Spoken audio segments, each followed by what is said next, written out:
Suresh Kumar is Assistant Secretary for Trade Promotion and Director General of the U.S. and Foreign Commercial Service of the U.S. Department of Commerce.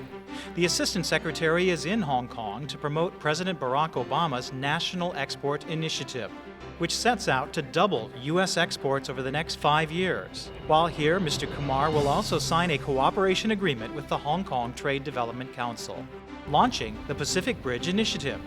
The PBI responds to the U.S. National Export Initiative by encouraging U.S. firms to tap Asian markets through Hong Kong. Suresh Kumar, thank you very much for joining us. First, if you could tell us a little bit about the Pacific Bridge Initiative and why it's important for the U.S. and for Hong Kong. You know, it's a perfect example of a win-win situation. Hong Kong is blessed. Where it is located, it's really the gateway to Asia in many ways. And when you look at a gateway, naturally, a bridging out of that gateway is what trade is all about. So American companies, exporters coming into this market, not only see Hong Kong, you can never miss the beauty of Hong Kong, but see markets beyond. And that's precisely where the Bridge Initiative comes in. Can you tell us a little bit about how it fits in then with the National Export Initiative? As you well know, the National Export Initiative is a call from the President with two specific goals. The first one is to double U.S. exports over 5 years. It is 15% compounded annual growth rate. And the second attendant one is a goal of supporting 2 million well-paying jobs not in the United States, and through the trade that we create, many more jobs with partners with whom we have the trade. So those are the objectives. When you look at how do you execute those, is where the Pacific Bridge Initiative fits in. And execution literally leads to identifying the right portals, the right gateways, and moving beyond. So we see in the execution of this, it is very essential to work with collaborating partners, collaborators, whether they are different governments or they are in the private or the public sector. And in Hong Kong, we found a partner which is just perfect. The goals of this body are incredibly aligned, which is really to make Hong Kong a hub and increase business and exports going through Hong Kong. Much comes into Hong Kong, but much more goes out. So that's where the connection and the bridge really works. Well, how do you see this being a win-win scenario, not only for companies from the U.S. and Hong Kong, but also for those from the Chinese mainland? You know, I've just come back from China. I spent about a week in China. We saw the tremendous development and the continued development of China. And all that does is open up more and more opportunities for American business. So it's almost like a kid in a candy store as I look back and say how much more we can do with China. That said, let's look at both China and Hong Kong. Their growth rates over the last 8 months have been almost identical. Hong Kong, we have a 28.4% growth rate. China trade is a little above that, 28.8%. And these augur well. They demonstrate with current business practices. As you peel this further and you look at different industries, that's when you see the connection of what Hong Kong could be. There is familiarity with American ways of doing business. Language familiarity exists in Hong Kong, and culturally we are aligned. If that proves to be the case, American enterprises and businesses will find it easier to engage with distribution houses, trading houses in Hong Kong, which could then provide the gateway. It is not lost on me as we talk goods and services. This is the services industry. This is where things happen in the services context. You have the infrastructure for financial services, you have the infrastructure for logistics, and certainly a trading flair which goes with it. All those are components which American businesses need and require as they constructively, no pun intended, engage in China. What about raising awareness about those advantages and opportunities? What can the U.S. Commercial Service do, for example, to boost that awareness among American companies? The United States Foreign Commercial Service, which I'm privileged to lead, has 1,500 people worldwide. 1,100 of them are outside the United States. They are with our trading partner countries. And these are the folks who not only look at opportunities, but work with American companies to connect them to the businesses where joint ventures could take place and consummate in commercial transactions. So I think we do a great job in representing what America has to offer while understanding what the countries need.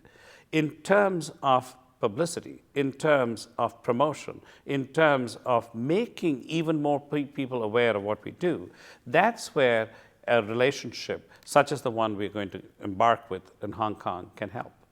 You have your own trade promotion arm here.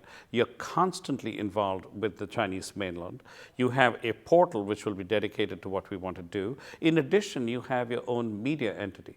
So we are hoping that our partnership goes well beyond what is just in the letter of the law to really make use and leverage the facilities, including this one, media availability, for American companies as also for US and FCS commercial activities, and make it better known not only to traders and businesses within China and Hong Kong, but certainly even to the American enterprise. Really, if you look at it, America has 3 million companies. Just about 1% of the 3 million actually export. That's 280,000.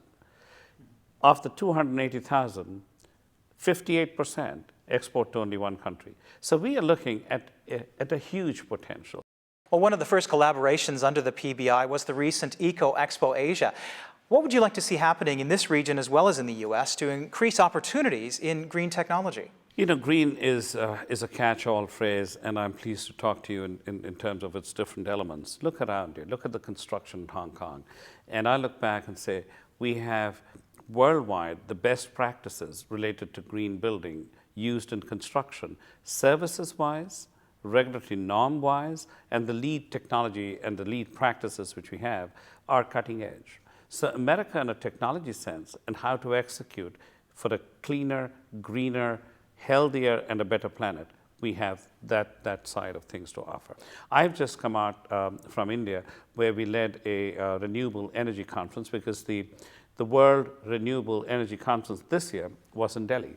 And there were 203 American companies which accompanied me to that conference, including 36 companies who exhibited in that space. That was terrific, and it culminated with signing of 11 deals. So I think green, renewable is the right thing to do, not only in Hong Kong with the extent of construction which you're looking at, but certainly in China, because when I met them, we were talking solar, we were talking wind, and of course, we're talking nuclear. The demand for energy in this region is so enormous. How does energy play into that? You get a little more specifics on what can American companies do and Hong Kong companies cooperate on that demand for energy. The only constraint to Asian growth I see is energy and secondarily education. Fortunately, American enterprise has strengths, technologies, products, and services just in those two areas. So that's where the collaboration can immediately win. But let's talk specific. On a broad scale, American companies are engaged in nuclear energy. That's one area which allows you to provide energy of a scale which several of these countries require, certainly in the case of China and the Indias of the world. The second stuff, fossil fuel reduction. Fossil fuel related stuffs need to be reduced, and clean coal is a major area of engagement. And America has the clean coal technologies which bigger enterprises, bigger countries, and smaller countries could benefit from. But it behooves all of us to engage even beyond into solar, wind, and those of us who have hydro resources into those three areas. Now, the PBI agreement specifies about 9 target industries, and among them, we've discussed already environmental technology, you've mentioned education and training, but there's also creative industries mentioned in there. What sectors do you think have the best potential for generating some exports and some cooperation? Well, let's talk to the industry you talked about. I believe we had a very, very exciting and very productive engagement in the context of the Film Mart fair which was put together. It did bring about 30 different deals coming as a consequence of that.